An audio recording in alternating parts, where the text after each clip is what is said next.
ኢትዮጵያዊ ነኝ ብሎ መናገር እንደ ጠላት ያስቆጥር ነበር በወያኔ ዘመን። በቪዲዮ የተለቀቀው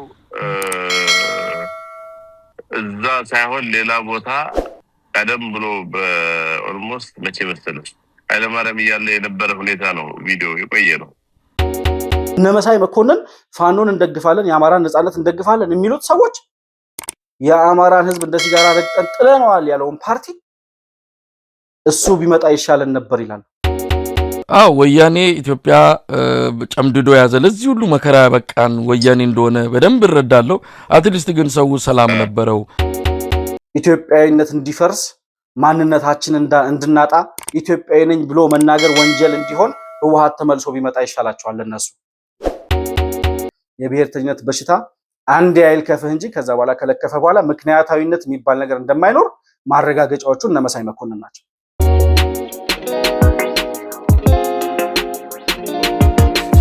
ሰላም ለእናንተ ይሁን። የተከበራችሁ የመሆን መልቲሚዲያ ቤተሰቦች እንደምን ዋላችሁ? ይህ መሆን መልቲሚዲያ ነው። ዛሬም እንደተለመደው በሀገራችን ወቅታዊ ጉዳዮች ላይ በተመረጡ አጀንዳዎች ላይ ቆይታ የምናደርግ ይሆናል። መሆን መልቲሚዲያን ላይክ፣ ሰብስክራይብ እና ሼር በማድረግ ቤተሰብ እንድትሆኑ እንዲሁም ደግሞ ለሌሎች ተደራሽ ታደርጉ ዘንድ በአክብሮት ግብዣዬን አቀርባለሁ። እስከ ፕሮግራማችን ፍጻሜ ድረስ አብራችሁ እንድትቆዩ የምጋብዛችሁ ብሩክ የሺወርቅ አሰፋ ነኝ። ዛሬ በዋናነት አጠር ያለ መረጃ ነው ይዤላችሁ የቀረብኩት። ወሩ እንግዲህ እንደሚታወቀው ግንቦት ላይ ነው ያለነው።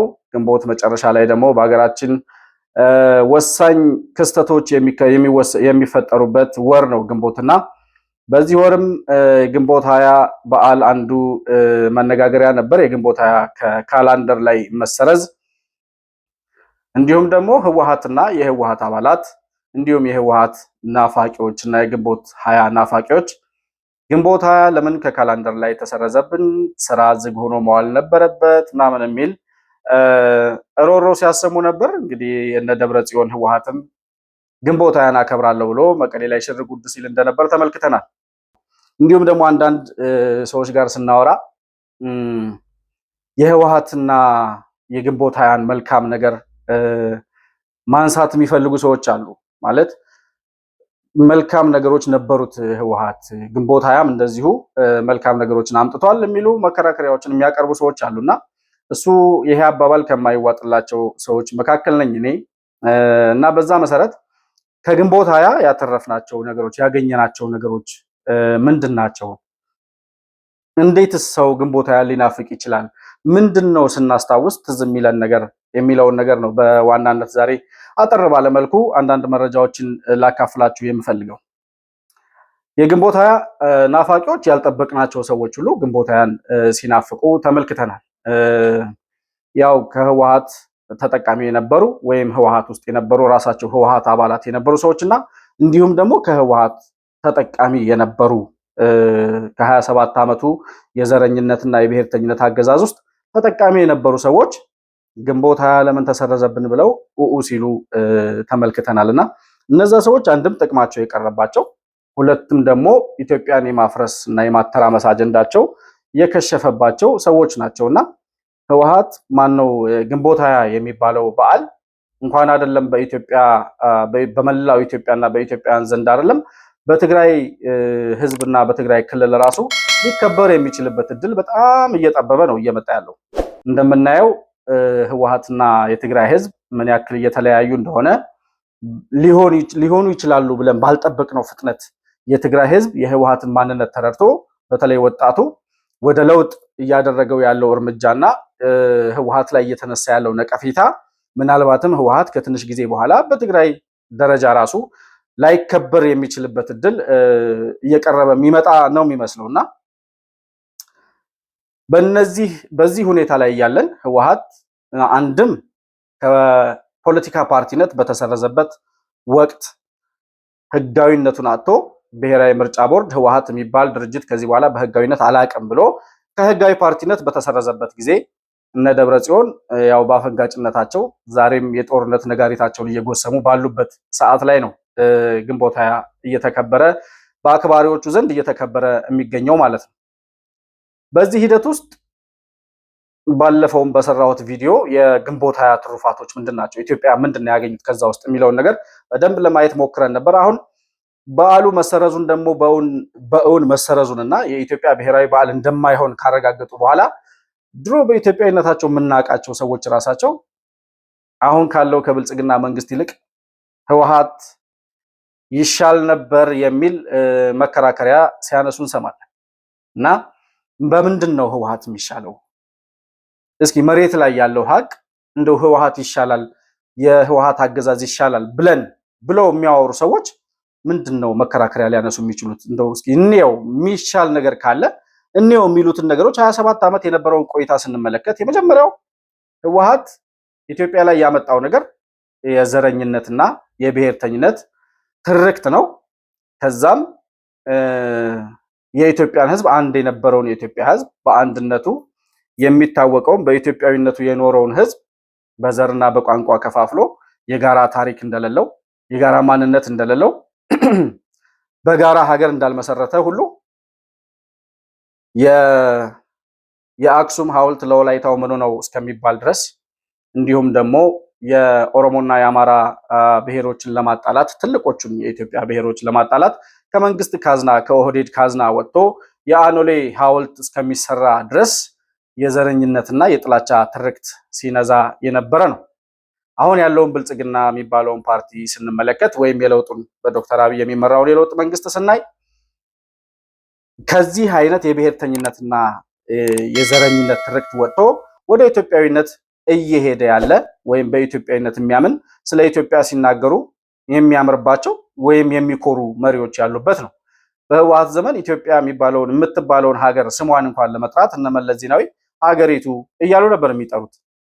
እና በዚህ ደረጃ 27 ዓመት ህወሓት አጥፍቶት የነበረውን ኢትዮጵያዊነት ለመመለስ እየተጋ ያለ መሪ ባለበት ብልጽግና በሚባለው ፓርቲ ውስጥ የምናያቸው በክልል ደረጃ የሚሆን በፌዴራል ደረጃ ያሉ ባለስልጣናት ስለ ኢትዮጵያና ስለ ኢትዮጵያዊነት ሲናገሩ አንድነትን፣ ብዝሃነትን፣ ህብረ ብሔራዊነትን የሚያቀነቅኑ ከዛም አልፎ መለስ ዜናዊና ህወሓት መታወቂያችን ላይ ኢትዮጵያዊነት የሚባል ማንነት እንዳይጻፍ ፍቀው ያስቀሩትን የ27 ዓመት ታሪክ ለመቀየር ኢትዮጵያዊ የሚል መታወቂያ እየሰጠ ያለ ሁሉም ኢትዮጵያውያን በኢትዮጵያዊነታቸው እንዲታወቁ። ይሄ ቀላል ሊመስለን ይችላል። ብዙ ሰዎች ተሰደዋል ከሀገር። የብሔር ማንነት የለንም፣ ኢትዮጵያዊነታችን ነው መታወቂያ ላይ ማጻፍ የምንፈልገው ያሉ የታሰሩ፣ የተሰደዱ፣ የተገደሉ ኢትዮጵያውያን አሉ። ኢትዮጵያዊ ነኝ ብሎ መናገር እንደ ጠላት ያስቆጥር ነበር በወያኔ ዘመን እና ያንን ትርክት ቀይሮ ሁሉም ኢትዮጵያዊ አንድ ብሔራዊ መታወቂያ ኖሮት በኢትዮጵያዊነቱ የሚታወቅበት ማንነት ለመመለስ እየሰራ ያለ ፓርቲ ነው የብልጽግና ፓርቲ ማለት። ህወሓት ግን ኢትዮጵያዊ ነኝ የሚሉ ሰዎች ለምሳሌ ከኦሮሞና ከአማራ የተወለዱ ሰዎች ሁለት ማንነት ያላቸው በአባቱ ኦሮሞ በእናቱ አማራ ወይም በእናቱ ጉራጌ በአባቱ ወላይታ የሆነ ሰው ሁለት ማንነት ካላቸው ወላጆች የተወለደ ልጅ እኔ እንዲህ ነኝ ብሎ መጥራት የማይችልበት ውህድ ማንነት የተከለከለበት በኢትዮጵያዊነቴ ነው መታወቅ የምፈልገው የሚል ሰው እንደ ጠላት የሚፈረጅበት ዘመን ነበር። ይሄ ነው ህወሓትን የተሻለ የሚያደርገው። የተሻለ ነው ብለን ግንቦት 20 ያመጣለን ትሩፋት ብለን የምናወራው ማንነታችንን ኢትዮጵያዊነታችንን ከመታወቂያ ላይ ስለፋቀልን ነው። ይሄንን ማንነቱን ኢትዮጵያዊነቱን የማይፈልጉት ሰዎች በእርግጥ ዛሬ ኢትዮጵያዊነት እየተመለሰ ስለሆነ አይፈልጉትም ነበርና እንዳይመለስ ነበር ህልማቸው ፍላጎታቸው የነበረውና ኢትዮጵያዊነት እየተመለሰ በመሆኑ የህወሓት ይሻለን ነበር ቢሉ አይገርምም። አንዱ ማሳያው ይሄ ነው። ማንነታችንን ነበር ከልክሎን የነበረው። በኢትዮጵያዊነታችን እንዳንጠራ እንዳንታወቅ ነበር ህወሓት ይሰራ የነበረው። ግንቦት 20 ያመጣብን መዓትና መዘዝ ይሄ ነበር። ሁለተኛው በ10 ክልሎች ኢትዮጵያን ከከፋፈለ በኋላ በዘርና በቋንቋ በተደራጀ የዘር ማንነትን መሰረት ባደረገ ብሔርተኝነት ፌዴራሊዝም በሚባል አስተዳደር ሁሉም ኢትዮጵያዊ ስለ ኢትዮጵያዊነቱ ከሚያስብ ይልቅ በክልል በተደራጀው ማንነት በዘርና በቋንቋ በተደራጀው ክልል ውስጥ የአማራ ክልል ባንዲራ፣ የኦሮሚያ ክልል ባንዲራ፣ የትግራይ ባንዲራ የሚባል 10 ባንዲራ ሰጥቶ ኢትዮጵያውያን ስለ አንዷ ስለ ታላቋ ታሪክ ስለተሰራባት አድዋ ላይ የጥቁሮች የነጻነት አርማ ሆና ስለተወለበለበችው አረንጓዴ ቢጫ ቀይ ባንዲራ እንዳናስብ ሁሉም ስለ ክልሉና ስለ ጎጡ ባንዲራ እንዲያስብ የተደረገበት ስለ ዘር ማንነት፣ ስለ አማራ ማንነት፣ ስለ ኦሮሞ ማንነት፣ ስለ ጉራጌ ማንነት እንጂ ስለ ኢትዮጵያዊ ማንነት እንዳናስብ ተከልክለን የነበረበት ዘመን ነው። ፌዴራሊዝም የትኛውም ዓለም ላይ ሊኖር ይችላል። አውሮፓም አሜሪካም ፌዴራሊዝም ተግባራዊ አድርገው የሚኖሩ ሀገሮች አሉ። የአሜሪካን ፌዴራሊዝም ብንወስድ በጂኦግራፊካል በመሬት አቀማመጥ የተወሰነ ፌዴራሊዝም ነው ያላቸው። በዘርና በቋንቋ የተደራጀ ማንነት ወይም ፌዴራሊዝም ያለበት ሀገር ኢትዮጵያ ብቻ ነው። 50 ስቴት ያላት አሜሪካ አንድ ባንዲራ ነው ያላት። መለስ ዜናዊ ግን ኢትዮጵያን ለማፍረስ ከነበረው ህልም የተነሳ በአንድ ኢትዮጵያ ውስጥ በተደራጀው ይሁን እሺ በዘርም በቋንቋም ይከፋፈል ህዝቡ ከዛ በኋላ 10 ባንዲራ ፈጥሮ የኢትዮጵያ ባንዲራ ብቻውን እንዳይውለበለብ አማራው የአማራ ባንዲራ እንዲያውለበልብ ኦሮሞ የኦሮሞ ባንዲራ ብሎ እንዲነሳ ያስፈለገበት ምክንያት ምን ነበር? ዓላማው ምንድን ነበር? የ10 ባንዲራ ለምንድን ነው እና አሜሪካ ለዋሽንግተን ዲሲ አንድ ባንዲራ ለኒውዮርክ አንድ ባንዲራ መስጠት ያልቻሉት ለምንድን ነው? ሳን ፍራንሲስኮ የራሱ ባንዲራ ለምን አይኖረውም? እንደዛ ከሆነ አማራ ክልል የራሱ የሆነ መለያ ባንዲራ እንዲኖረው የተፈለገበት ምክንያት ምንድን ነው? የትግራይ ባንዲራ የኦሮሚያ ባንዲራ ትርጉሙ ምንድን ነው? እነ መለስ ዜናዊ ስለ ባንዲራ የነበራቸው አመለካከት ይታወቃል። ባንዲራ ጨርቅ ነው ይሉ ነበር። እኛ ግን አረንጓዴ ቢጫ ቀዩ የኢትዮጵያዊነት ማንነት የተገለጠበት አድዋ ላይ የነጻነት ጮራ ሆኖ ለአፍሪካ ብቻ ሳይሆን ለመላው ዓለም ጥቁር ህዝብ የነጻነት ቀንዲል ሆኖ የተውለበለበው ባንዲራ ጨርቅ ሳይሆን በደምና በማንነት በደምና በአጥንት የተገነባ የማንነታችን መለያ የኢትዮጵያዊነታችን መገለጫ ነው አረንጓዴ ቢጫ ቀዩ ባንዲራችን። ያንን ባንዲራ በሁሉም ክልል ውስጥ አስቀምጦ ሁሉም ኢትዮጵያዊ በአንድ ባንዲራ እንዲወከል ከማድረግ ይልቅ 10 ባንዲራ ሸንሽኖ ለ10 ክልል 10 ባንዲራ ይሰቀል ብሎ ያስቀመጣል። ኢትዮጵያን ለማፍረስ የነበረው ጉጉት እዚህ ነው የማይባል በጣም ጥልቅ የሆነ የአፍራሽነት ተልእኮ ይዞ የመጣ ነበር። ግንቦት 20 ይዟቸው የመጣው እነ መለስ ዜናዊ ማለት ነው። እና የኢትዮጵያን ባንዲራ ይዞ መታየት ወይም ደግሞ የኢትዮጵያን ባንዲራ ለብሶ መታየት ለነ መለስ ዜናዊ ያቃዣቸው ነበረ። ምክንያቱም አማራው የአማራ ክልል ባንዲራ አለው፣ ትግራዩ ያው የትግራይ ባንዲራ አለው፣ ኦሮሚያ ክልልም ሶማሌም እንደዛው። አንዷን የነጻነት አርማችንን ተነጥቀን የነበርንበት ዘመን ነው ግንቦት 20 ይዞልን የመጣው። አሁን በሀገራዊ ምክክር ኮሚሽኑ የምንጠብቀው ነገር ምንድን ነው? ብልጽግና ፓርቲ ይዞልን የመጣው ከግንቦት 20 ተቃራኒ የምንጠብቀው ነገር ምንድን ነው?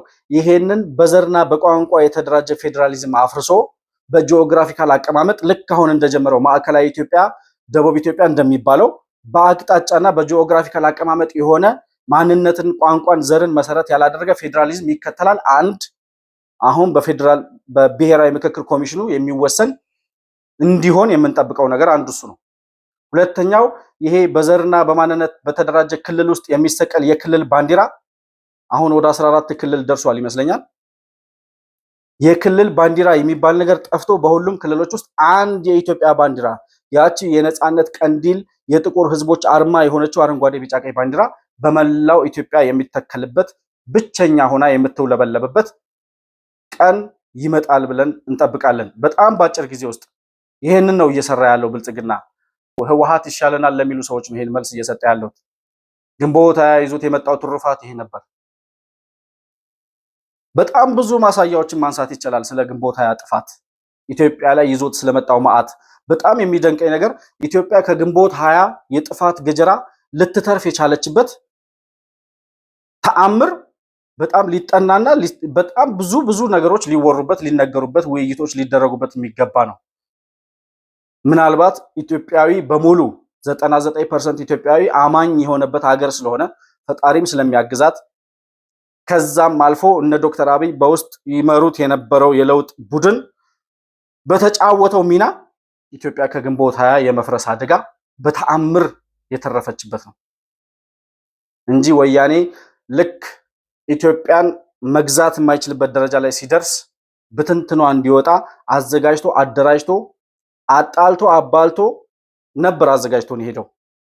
የተረፍነው በተአምር ነው። ኢትዮጵያ ዛሬ ተርፋ ዛሬ ወደ ተሻለ ብልጽግናና ወደ አንድነት ወደ ህብረ ብሔራዊ ኢትዮጵያዊነት እንሄዳለን እያልን ያለንበት መንገድ በደምና ባጥንት የተገኘ በኢትዮጵያውያን ተጋድሎ የመጣ እንዲሁም ደግሞ በፈጣሪያችን እርዳታ የመጣ ነው። እንደ ወያኔ ስራ ዛሬ ኢትዮጵያ የምትባለው ሀገር ትኖራለች ብሎ መጠበቅ በጣም ከባድ ነበር። እንደ ግንቦታ ይዞብን እንደመጣው ማአት ማለት ነው። ሌላው ሶስተኛው ኢትዮጵያ በኢትዮጵያ ጂኦግራፊካል ክልል ውስጥ የሚኖሩ ኢትዮጵያውያን በሙሉ ለኢትዮጵያ መመስረት የራሳቸውን አስተዋጽኦ አበርክተዋል። ትልቁ ብሔርም በለው ትንሹ ብሔርም በቁጥር ደረጃ በጣም ብዙ ቁጥር ያለው ብሔርም በጣም ትንሽ ቁጥር ያለው ብሔርም በኢትዮጵያ ምስረታ ደረጃ የየራሳቸውን ሚና አዋጥተው ኢትዮጵያን በጋራ የሰሩት ኢትዮጵያውያን የጋራ ታሪክ እንደሌላቸው አንዱ ያንዱ ባህል እንዳልተወራረሰ እንዳልተዋለደ እንዳልተጋባ ግንቦት ይዞብን የመጣው መዓት በለውጡ ሰሞን እንዳየነው አማራ ያገባችሁ የኦሮሞ ልጆች ፍቱ፣ ኦሮሞ ያገባችሁ የአማራ ልጆች ፍቱ፣ ትዳር ፍቱ፣ ልጆቻችሁን ካዱ የሚባልበትን መዓት ነበር ይዞብን የመጣው። ያ ተአምር ተቀይሮ ዛሬ እኛ ኢትዮጵያውያን ከማንኛውም ብሔረሰብ ተዋልዶ ተዋዶ ተከባብሮና ተስማምቶ የኖረ ህዝብ ሀገርን በጋራ የመሰረተ ጠላትን በጋራ የመከተ በኢትዮጵያዊነቱ የሚኮራና የሚያምን ህዝብ ያለበት ፈጣሪውን የሚፈራ ህዝብ ያለበት ሀገር ነው። ስለዚህ በወያኔ ትርክት እናንተ ባወራችሁት ትርክት የምንፋታና የምንጋባ የምንጣላና የምንጋደድ አይደለንም ብሎ ህዝቡ አንድነቱን ጠብቆ ባያልፍ ያንን ጎርፍ ያንን ገደል ባይሻገረው ኖሮ ወያኔ ከግንቦት ጋር ይዞብን የመጣው ጣጣ ከኦሮሞና ከአማራ የተጋቡ ወላጆች ልጆቻቸው እንዲክዱ እንዲፋቱ ቤት እንዲፈርስ ነበር ሲቀሰቀስ የነበረው። ነጃዋር መሐመድ በኦኤምኤን ሚዲያ ይቀሰቅሱ የነበረው አማራ ያገባቸው የኦሮሞ ልጆች ፍቱ እያሉ ነበር ፖለቲካቸውን ሲነዙ የነበረው። ይሄን የቀረብን ከግንቦት ያጣነው ነገር ይሄ ነው። የቀረብን ነገር መፍረስ፣ መበታተን፣ እንደ ሀገር ኢትዮጵያዊንን ብለን የምንኖርበት ሁኔታ አደጋ ላይ ወድቆ የነበረበት ከዛም አልፎ ኢትዮጵያዊ ነኝ ብሎ መናገር ኃጢአት የነበረበት ዘመን ነው። ግንቦት ይዞብን የመጣው መዓት የነበረው ያ ነገር ተቀይሮ ወደ ኢትዮጵያዊነት ወደ ማንነት እየሄድን ባለንበት በአሁኑ ሰዓት ህወሓት ይሻለን ነበረ ብለው የሚያስቡ ሰዎች በጣም የሚያሳዝነው ደግሞ ድሮ በህወሓት ዘመን ህወሓትን ይታገሉ ከነበሩ ሰዎች ውስጥ በኢትዮጵያዊነታቸው የምናውቃቸውና የምናከብራቸው ሰዎች ህወሓት ይሻለን ነበር ሲሉ ሰማናቸው። በዶክተር አብይ የሚመራው የለውጥ መንግስት በጣም ብዙ እንደውም ፊት በጣም ብዙ የሚጣሩ ነገሮችን አጣርቶልናል። ኢትዮጵያዊ መስለው የኢትዮጵያዊነት ካባ ለብሰው የብሔር ማንነት ከውስጥ ደርበው የነበሩ ሰዎች ጭምብላቸው እየተገለጠ ወደ ብሔርና ወደ ጎጥ ማንነታቸው እያዘነበሉና እየገቡ ኢትዮጵያ የሚሉት ለሽፋን እንደነበር ግልጽ አድርጎ ያሳየን በዶክተር አብይ የሚመራው የለውጥ መንግስት ነው። ብዙ ተአምር አየን እኮ ስለ ኢትዮጵያዊነት ይከራከሩ የነበሩ ያወሩ የነበሩ እንደነ መሳይ መኮንን አይነት ሰዎች ኢሳት ላይ እያሉ ኢሳት የሚባለው ቴሌቪዥን አንዱ ግንቦት ያደርግ የነበረው አፈና ነው። ከሚታፈኑ ሚዲያዎች ውስጥ ኢሳት አንዱ ነበር። አንድ ያለን የምንከታተለውና የምናየው ቴሌቪዥን ኢሳት የሚባል ቢኖር ኢሳትን ያየ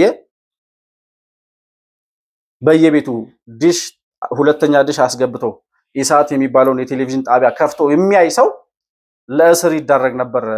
ግንቦት የሚባለው የሽብርተኞች ቡድን ይዞብን በመጣው መዓት ማለት ነው። አፈናው ልክ አልነበረውም።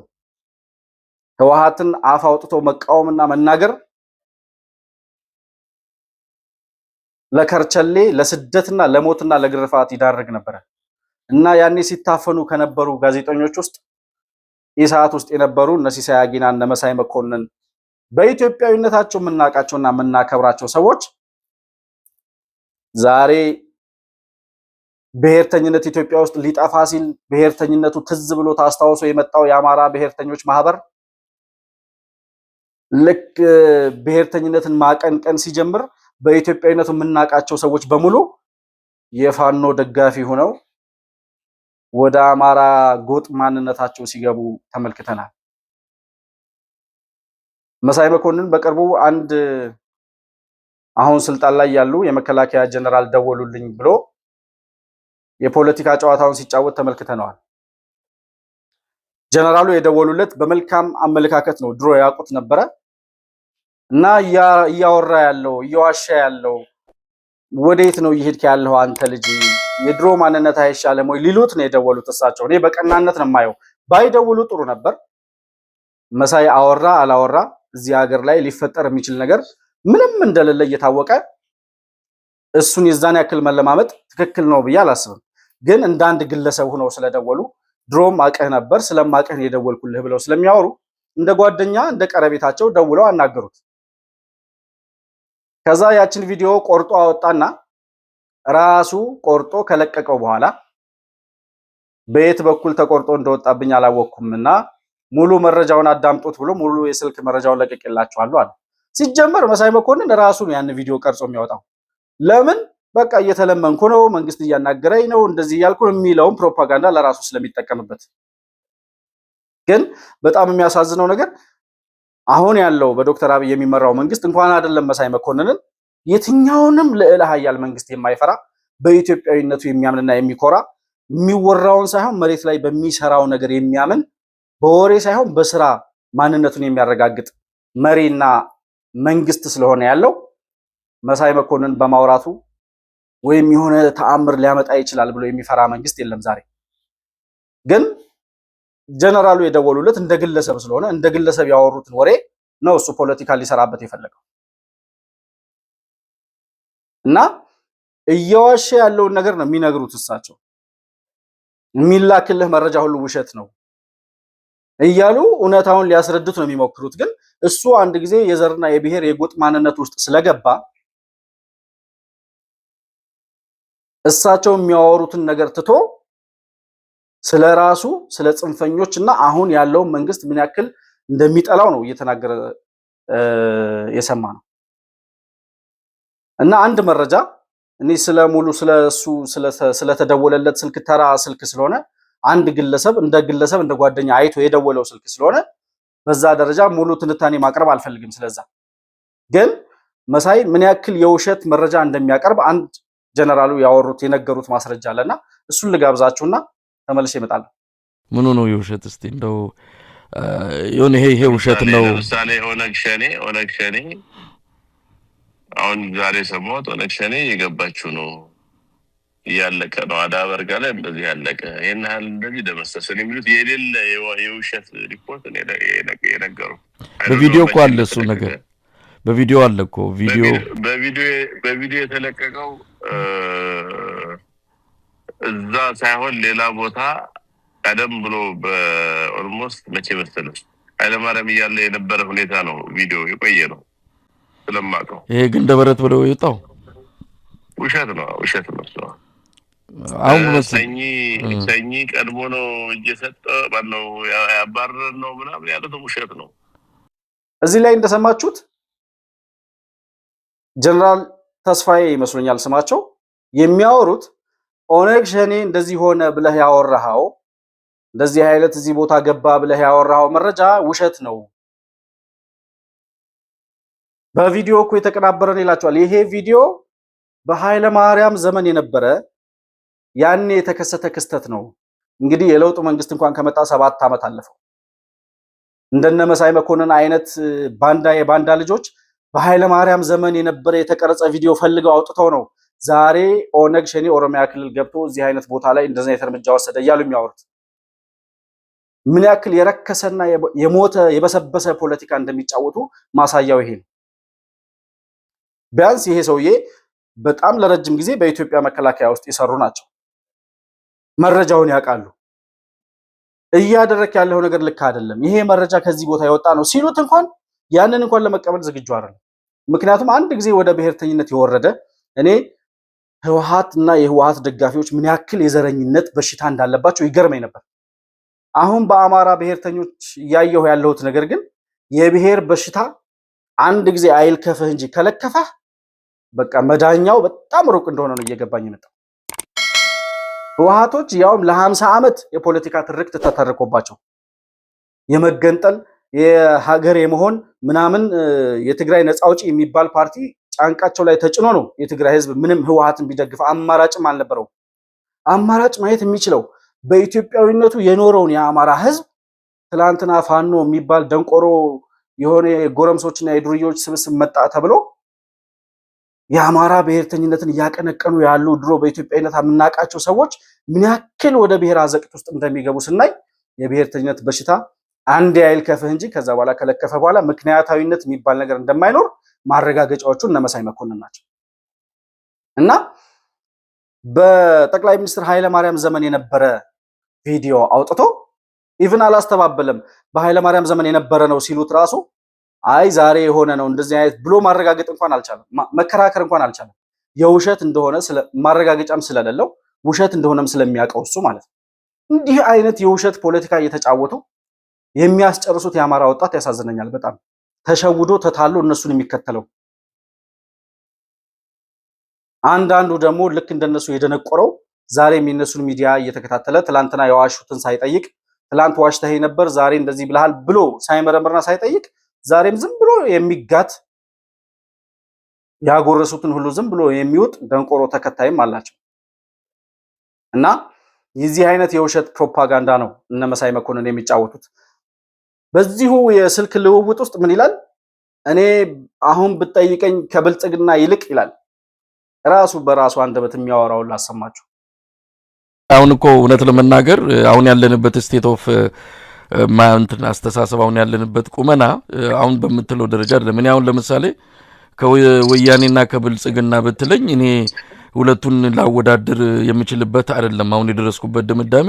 እንደውም በተሻለ ወያኔ ወያኔ ኢትዮጵያ ጨምድዶ ያዘ ለዚህ ሁሉ መከራ በቃን ወያኔ እንደሆነ በደንብ እረዳለሁ። አትሊስት ግን ሰው ሰላም ነበረው። ከመቀሌ እስከ ሞያሌ ከጅጅጋ እስከ ወለጋ በሰላም ወጥቶ የሚገባበት ነግዶ የሚገባበት ጭቆናው አለ፣ ነፃነት ማጣቱ አለ፣ ፍትህ ማጣቱ አለ። ግን በህይወት የመኖር አሁን እኮ ኢትዮጵያ ቀውስ ውስጥ ነው ያለችው። ስርዓት አልበኝነት ነው ተስፋፋው። ለዚህ ደግሞ ዋንኛ ተጠያቂው ደግሞ የስርዓቱ መዋቅር መሆኑ ይህ ምንም እውነት የአደባባይ እውነታ ነው። ጀነራል ተስፋዬ በዚህ እንኳን መከራከር የሚገባ አይመስልም።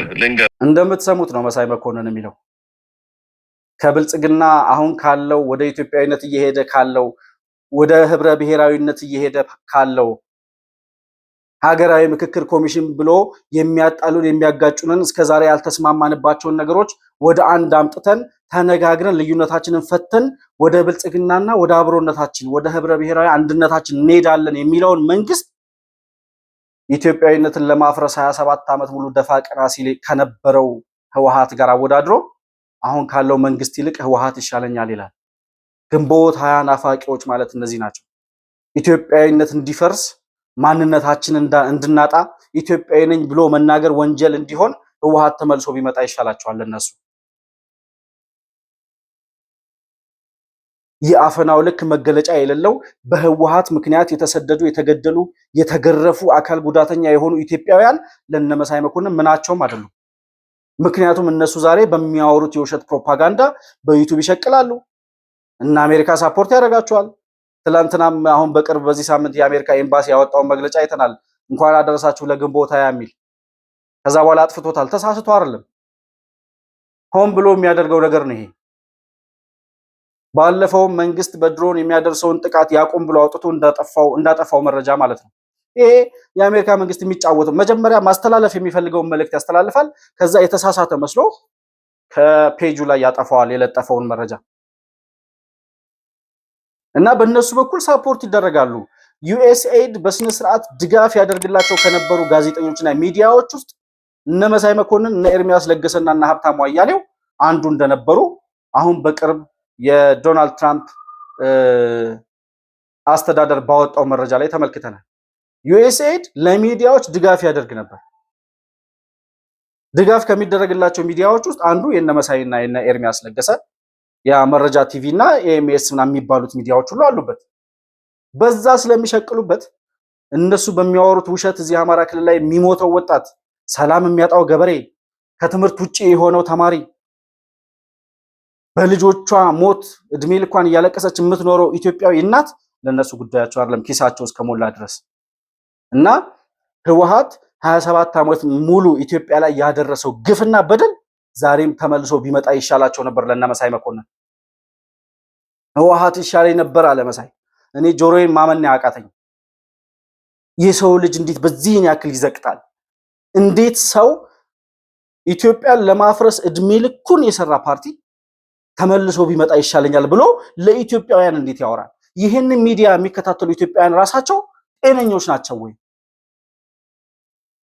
በግልጽ እኮ እና አቦይ ስብሃት እኮ በተለይ ደግሞ ከአማራ አንጻር ህወሓትን ከአማራ ህዝብ አንጻር ሲታይ ደግሞ መጀመሪያ በማኒፌስቶ ላይ እንዳስቀመጠው ህወሓት 1966 ዓመተ ምህረት ገና ሲመሰረት ጨቋኟ የአማራ ብሔርን መታገል የሚል የፖለቲካ መርህ እኮ ይዞ የመጣ ነው። የአማራን ህዝብ ጨቋኝ ብሎ ፈርጆ ከዛ በኋላ ከመጣ በኋላ እነ ስዬ አብርሃ የአማራን ህዝብ እንደ ሲጋራ ረግጠን ጥለነዋል ብለው እስከሚያወሩ ድረስ መለስ ዜናዊ የሞተ ጊዜ ኃይለ ማርያም ሲሾም አቦይ ስብሃት ለአሜሪካ ድምጽ ሬዲዮ ምንድነው ብሎ መግለጫ የሰጠው? ስልጣን ከአማራ ህዝብና ከኦርቶዶክስ እንዲርቅ በማድረጋችን ስኬታማ ነን። ያ የበሰበሰ ዛሬ አሜሪካ ተቀምጦ በ90 ዓመቱ ውስኪ የሚጨልጥ የማፊያዎች ቡድን መሪ ማለት ነው።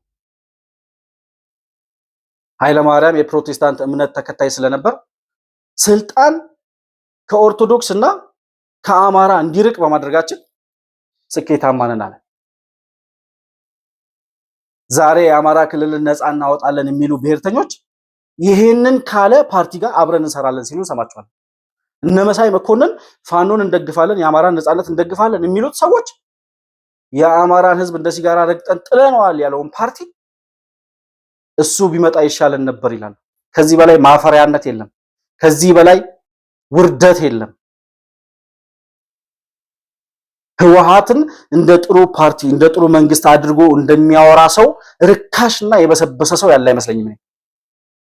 ሰው መስሎ አይታዩኝም። ህወሓትን ይሻላል ብለው የሚያስቡ ሰዎች